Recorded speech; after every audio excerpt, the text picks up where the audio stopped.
Okay. So Alicia, it says we're live, but are we live? It says it.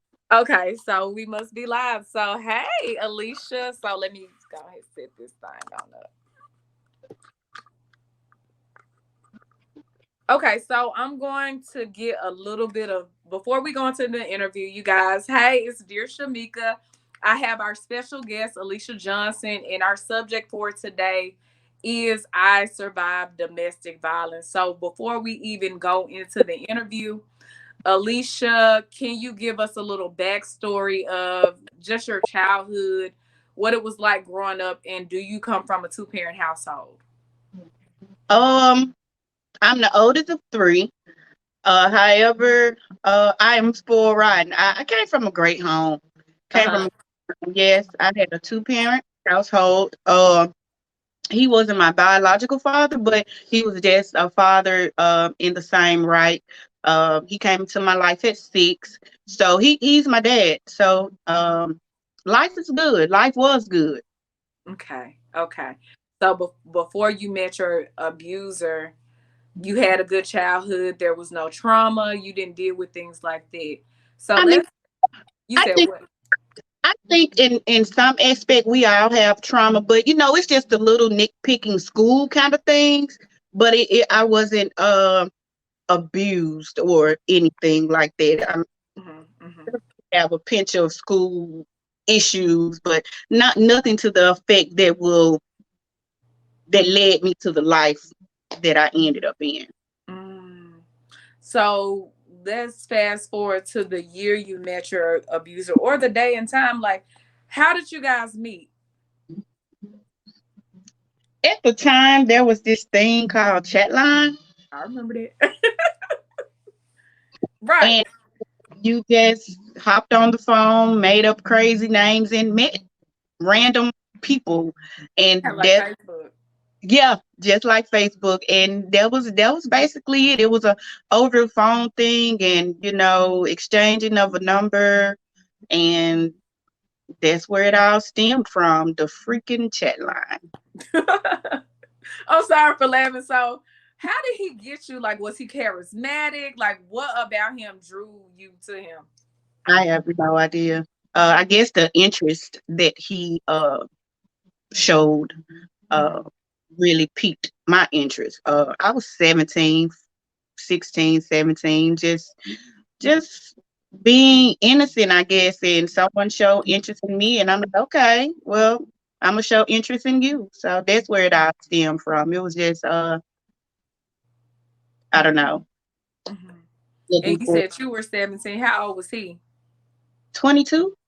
Okay, so he was a little bit more mature than you. You were still in high school. Yeah. Were there certain things that attracted you, like his job, like the fact, oh, he's spending money on me, oh, he's picking me up from school, like what initially, like did he have what None of the above, really. Sad to say, none of the above. have did he have those means, like a car, a house? No, just young, and I'm gonna say dumb. Just looking for attention, I guess. None of the above those things. He had those things. It was He just didn't have a car. He was 22 with no car, no place to stay. And would it be safe to say you feel he targeted you because you were young and in high school? maybe, Maybe you don't know. maybe, yeah, I don't know. It was just a thrill for me, just to. Yeah, I have a boyfriend, I guess. I have a Uh-huh. boyfriend, I guess, but I didn't even think it through with what he had. Could he provide? I really didn't think of a long haul thing. It was just talking on the phone, Okay. and just one thing led to another. Hmm. I, And what was his background like? Did he come from a two-parent household? Was his family dynamic a healthy family dynamic, or how was he brought up? um, we didn't talk too much about it, but I think he did have his father in his life. Something transpired, and him and his mother separated. The mother and father separated. Um, I did gather through the years of being together that it was some trauma there. It was learned behavior there that he could have picked up from his father as far as the abuse and the mental and physical and verbal. Because like I said, I was with this person for 6 years, and over time you will understand or gather where this could have started from. So yeah, there was something there that wasn't quite right, and it could have led him to these things. Okay, so after you guys met, when did the abuse start? Like how soon did he start mentally or verbally and physically abusing you? Um, I think it was mind games from the beginning. He would say things and do things and expect certain things of me from the jump almost. Physically, maybe 6 months after we met, there probably was some physical abuse, but I think all along he was shaping me and molding me into what he wanted me to be mentally, or manipulate me into what he wanted. Could you expand on how you feel he was shaping you to be what he wanted? Um, I was in school, walking home, had to be at home at a certain time. If I wasn't at home at a certain time, you been somewhere, you did something you shouldn't be doing. What you doing? What you doing? What you doing? Who you with? Where you at? It was starting to be that thing. That's how it all. Question. So when you say being at home, is this being at your parents' house or at this point? So you had to be at your parents' house at a certain time. Yeah, I'm coming from high school, walking with my friends, laughing, probably stop at the store, get some chill, or take the long way home. Just, I'm a kid, and I normally get home at 2:45. I'm as an example, but I get home at 3. Where you been? What you been doing? It was that thing when I say he was shaping and molding me, manipulating Isolating me. you. He was isolating. It seems to me, I don't know, but it almost seems like I want to isolate you from your friends so that you have to be dependent upon me. In so many ways, but unknowingly, unknowingly, that was the thing. Okay. I didn't know that was what he was doing at the time. It was just, let me get home, so he won't think I was somewhere else I don't supposed to be. Let me get home and let me call him when I get in the door. I'm here. I never thought of it as being isolating or manipulative until I grew older. So at And the time, this was just a way of life to you, or this is how relationships are supposed to go in your basically, mind. yeah, in my mind, yeah. Okay. How long was it before you realized I'm being abused while you were in that situation? The mental the mental manipulation, I didn't think none of it. Uh, like I said, I'm a 17-year-old child. I don't haven't experienced this before. Haven't seen it before, so I didn't realize that that was actually taking place. But the physical abuse, I knew that wasn't right. I knew this isn't the way it's supposed to be. Like I said, I never experienced it. I think my mother and father have a very healthy relationship. I've never seen it, heard it. It was very, very new. So no, I knew was wrong.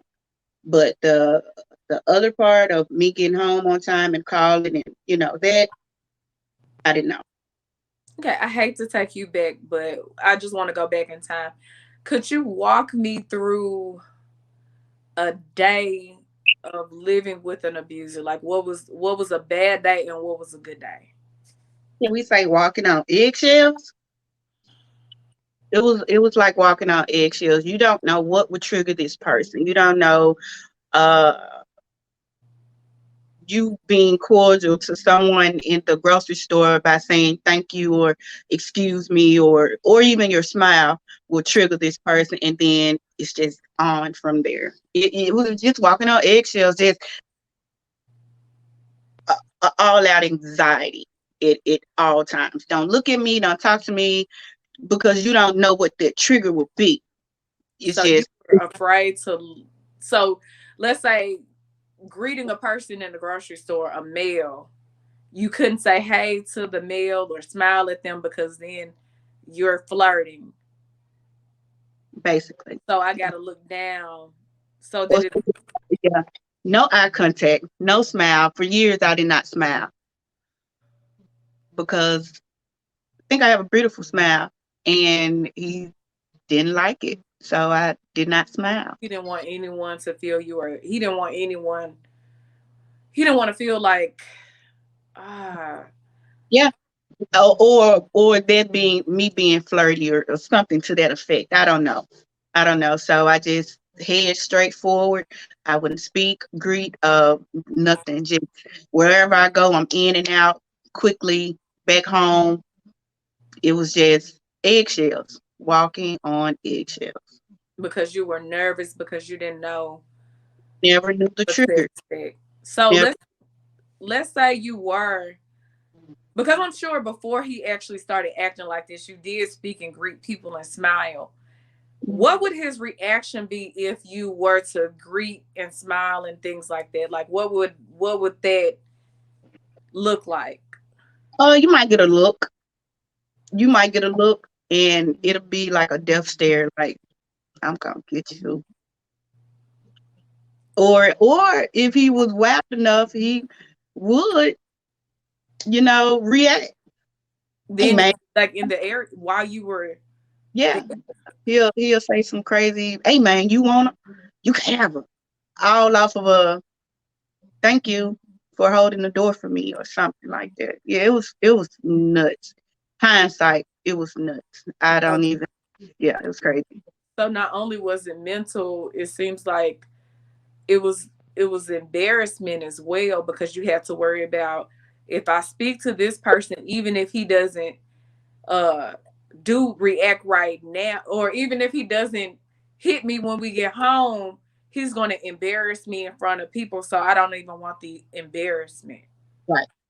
Was there a time where you felt like you weren't doing anything wrong and he still reacted other than that?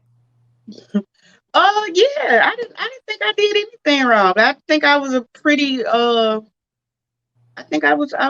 good girlfriend. I didn't act uh out of line. Mind you, I grew up in a two-parent household. I see how my mother treated my father. I see how she respected him, how she fixed his plate and, did what she was supposed to do. So I had those mannerisms already installed in me. Mhm. I never seen her do anything out of the way or, unusual. And that's what I picked up on. That's what I lived by. That's what I did. I don't think I did those things, but just me being who I am, or being having some sense. It wasn't. It don't do that. Basically, that was not. You don't have to do all that. You're doing too much. Hmm. I know. Hmm. What did the like? What are some situations you feel you may have faced physically that a person would say was a shock factor? Like, oh my God, I can't believe she went through that. Like maybe you got into a physical altercation. Like, what does that look like? I mean, it's not all physical though. Mm-hmm. That's the difference with domestic violence. It's not always physical. It could be some mental play going on or some emotional play going on.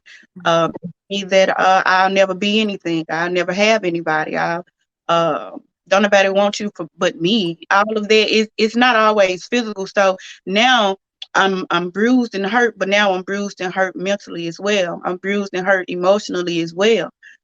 It was just a constant stage of confusion. Uh, because when something physical would happen, you'd be like, well, I won't do that again. Or if something verbally happens, like, well, I won't say that again.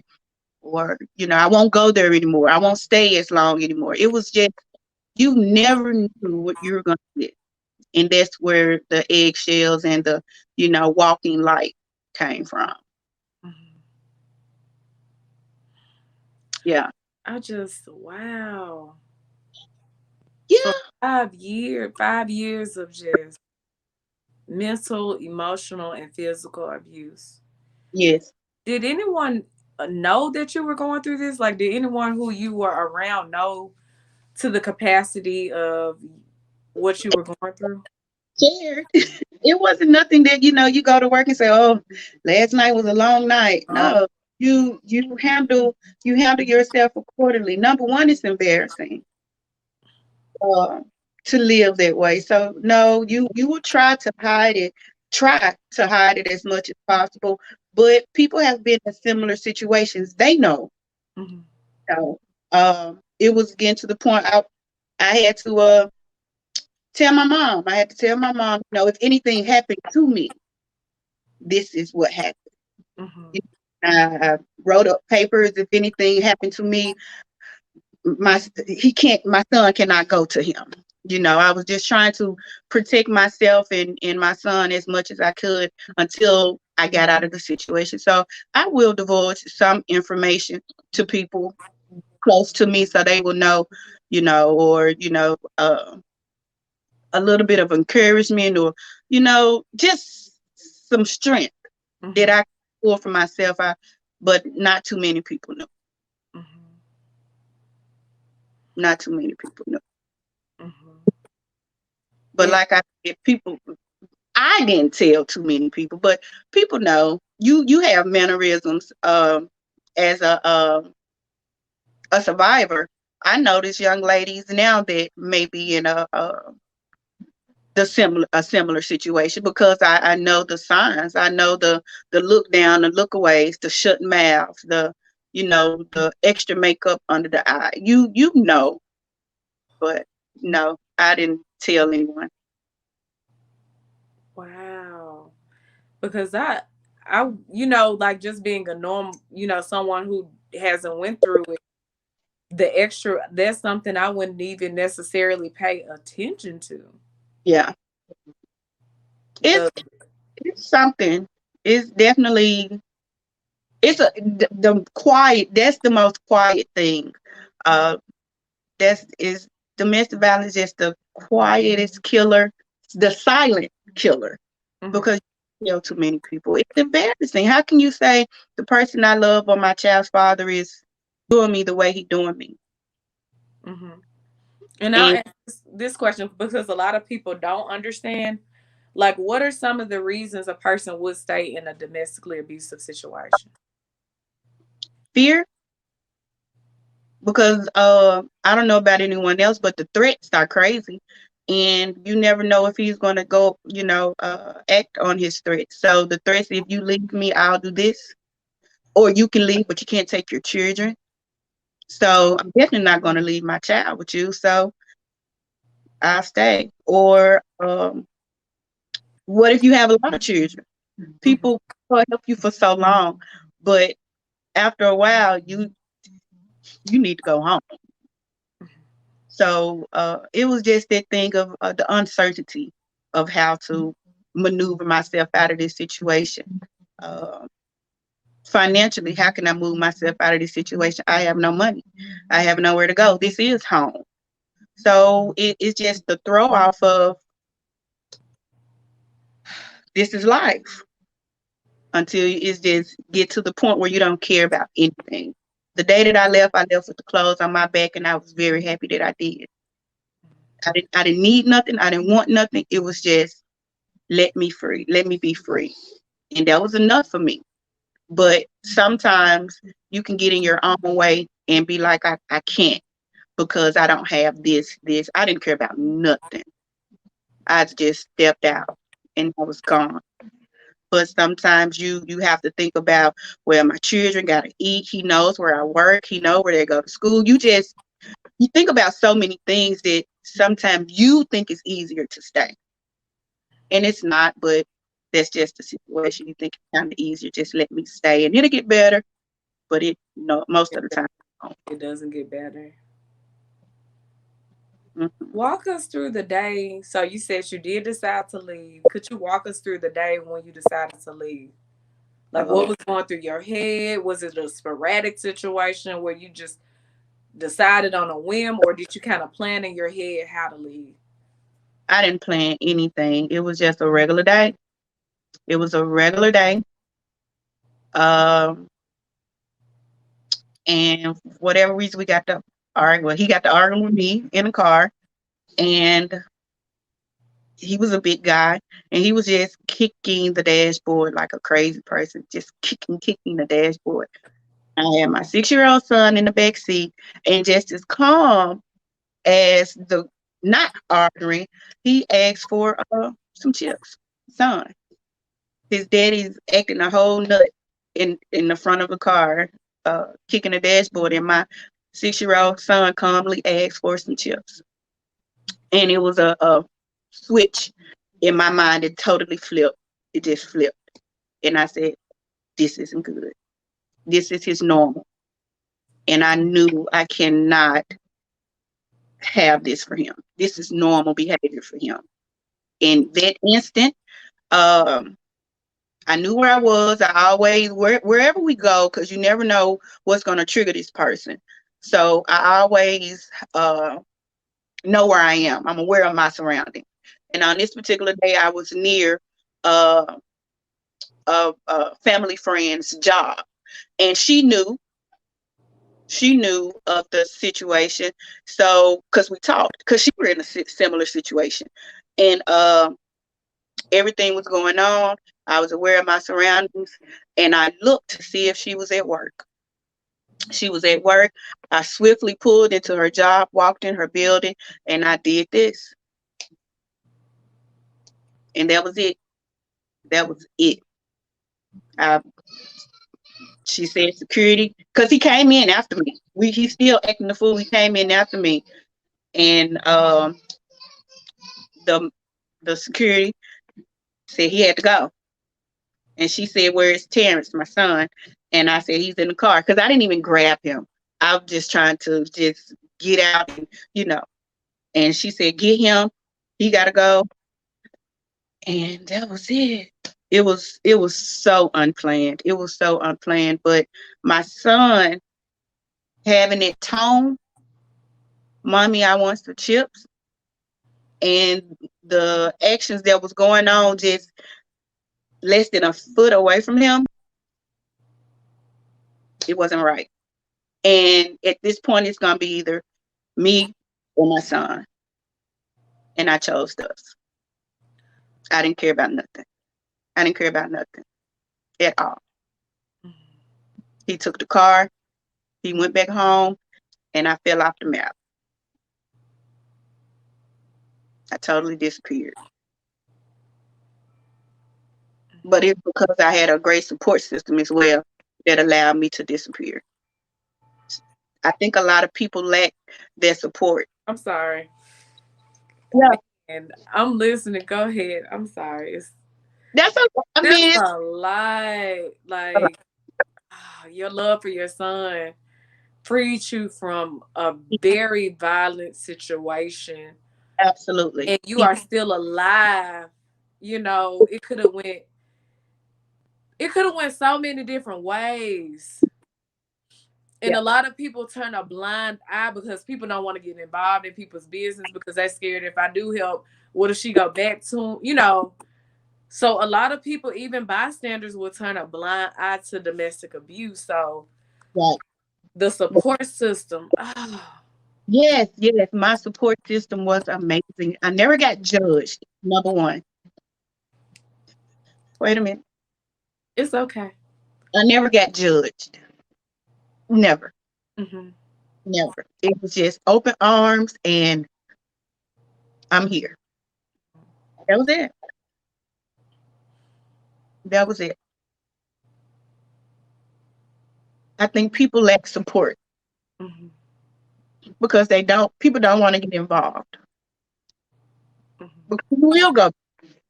You tend to go back because that's your normal. Hmm. But having that support allowed me to breathe, to think, and figure out which way I needed to go. And I knew I didn't want to go back.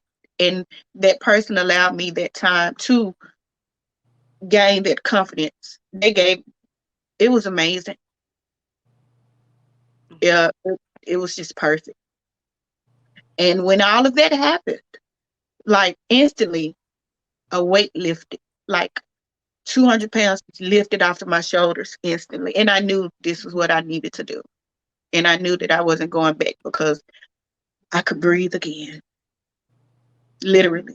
Instantly, when she put him out, the security escorted him out, weight lifted off of my shoulders and I could breathe. So I knew that was it for me. That was it. I didn't need anything from that house. He kept the car, everything. I did not care. I just wanted my son and peace. Mhm. And one, like I have, we're about to wrap up, but I have a couple of more questions because I do hear something that I don't like that happens in society. A lot of women, or a lot of, I can't even just put it on women, maybe men, but I hear a lot of women, oh, it couldn't be me. Mm. What would you say to someone who has that it couldn't be me mentality and they're projecting it onto somebody that's maybe in a similar situation as yours? You don't know what could be you until it happens. Period. You don't know. I said it couldn't be me, and it was me for 6 years. Because when your emotions get wrapped up, you know, you do care for this person, you do love this person, but he's just mean to you. So you can't turn your feelings on and off. Well, I couldn't. I can't speak for anyone else, but you can't say that until you in the situation. It sounds good, but when you get in that situation, it's totally different. Totally different. But I think if we pay attention or take heed to the people or the abuser or whomever is doing these things, it will be easier to get out quicker than 6 years down the road if you just listen, because they will tell you. They'll tell you past stories of things that they've done or what they'll do if you did this. Oh, he ain't gonna do that to me. Okay, you gotta listen and don't think he won't, because they will. If he's saying it, they will. Or if whomever is saying it, they will. You can't say that. And do also is, well, I feel it could happen to anyone, regardless of whether you love yourself or not. Like you said, it is more so of an emotional. I'm wrapped up in this person. I really care about them. So if Yes. you really love a person, and all of a sudden they switch up on you, it's like, whoa. Because some people are. Everybody isn't showing signs. Some people are very charismatic. Hmm. Some people do have things going for themselves, but they're still abusers Right. behind closed doors. Right. And it's not always physical. That's the thing that I want to make clear. It's not. I mean, people could be in an abusive relationship and never get hit in their life. But I bet you better answer that phone every time he calls, or you be at home at a certain time, or um, it's just so many things in so many ways, or you can't wear a certain thing. That's control. And but because he's not hitting me, everything's great. No, no, it's a form of abuse as well. It's just a different kind. He may make all the money and don't give you any. It's financial abuse. I'm keeping my thumb on you so you can't go anywhere. You don't ever have any money. You know what I'm saying? You can't go around your family. Stay with me. That's isolation. That's abuse. He don't have to hit you. It's not always physical. It could be mental play, be emotional play. He can pick you apart. Your nose big, your booty flat. You know, and don't nobody want to but me. It's so many things. So now he playing with your mental, playing with your emotions. It's more than just being hit. Words hurt. They say words don't hurt. Words do hurt. They cut deep. So that's what I really want to express. Like, think and kind of decipher what's going on with you, because it's not always physical. It's not. I was being manipulated from day one. Now that I think about it, he was molding me then. So never had a cell phone. I think cell phones were just coming out at the beginning of that relationship. Didn't have a cell phone. Who am I calling? Why am I calling? You know. So I had to stay close. That's another form of abuse. It's not good. Isolation. And also, I don't want you to tell anyone, so I want to monitor what you're doing. Right. So a way to monitor. Yeah. Yeah. But I but I would just tell anyone, don't be embarrassed. More people go through this than you will ever imagine. Once everything boiled over and I had to make my job aware, because my job did a awesome job. But I had to tell them what was going on with me. I couldn't stop working. I'm still a mom. I still have to provide. So I had to tell my job what was going on with me. Then I knew it. I could see it in your eyes sometimes. But people try to play their position and not get in your business. But now that I'm out of it, you're so strong. I knew it. Days you just come in like you were just out of it. But they never said anything. And those other silent things, I never told them, but they knew. But they let me just go through my motions until I was ready. So people know. People know. People have good instincts. They know. They just allow you to make your own decision because you do go back. I'm not gonna get in her business. She ain't gonna do nothing but go back. So it's just needing that time to figure it out. And most of the time, people don't give you. They'll give you a day or two, but my support system gave me months, and I didn't have to worry about anything. My life carried on like it never stopped, and a lot of people don't have that. So it's just that thing that I'm so grateful that I had uh, my job and my support and everything. I'm thankful for, and my son because he don't even know the lives he saved. He saved both of our lives. He really did. At 6. I'm sorry, I kind of went out. So as far as your son, how is he now? Let's talk about how he is now. He is doing great. He's 19, freshman in college. Uh, he's in several programs, AB student, and we both try to put that part of our story. We let that be just a part of our story. We didn't let that be the story. That's just a chapter. So we both have went through that chapter when we're pushing forward. So he's doing great. He's doing absolutely great. We talk all the time. So he's doing good. Man, he's a business owner. Um, he's thriving to be a barber.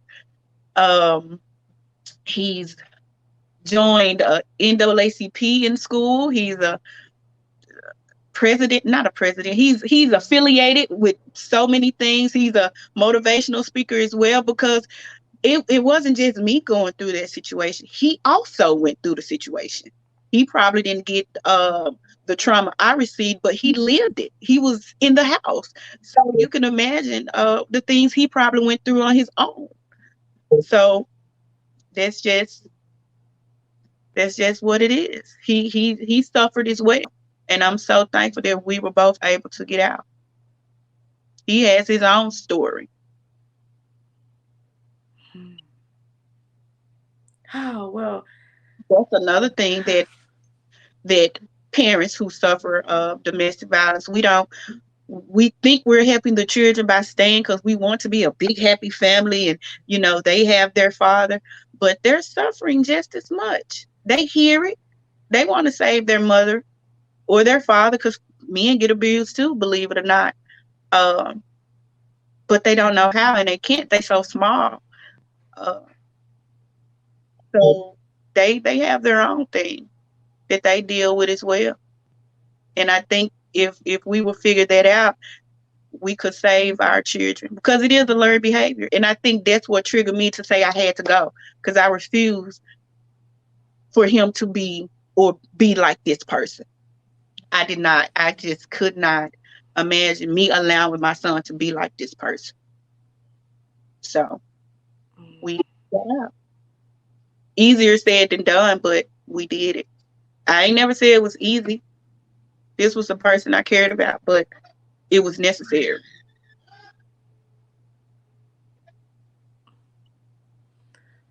Wow, it's so it's amazing things happening. And I'm so thankful that you decided to be on the show. I'm so grateful that you opened up to tell your story. Did you have anything left to say before we leave, before we end this live? Don't be afraid if you're going through this. More people have been through it than you think. Don't be embarrassed. It's okay. It ain't like we planned to be in the predicament that we in, but don't be embarrassed. Don't be afraid. Seek help. Let people know. Uh, Confidently, confide in someone that you can confide into. And you never know, that could be your support that you need, because it was definitely mine. But I had to say it first. I had to say I need some help. Thank you so much, Alicia, for sharing your insight. And thank you guys so much for tuning into this live. We hope there was a lot of healing on today. And don't be afraid to share your truth, is what I got from this interview. Alicia, once again, thank you so much for coming on the show. We will talk to you guys later. Say bye. Thank you. Bye.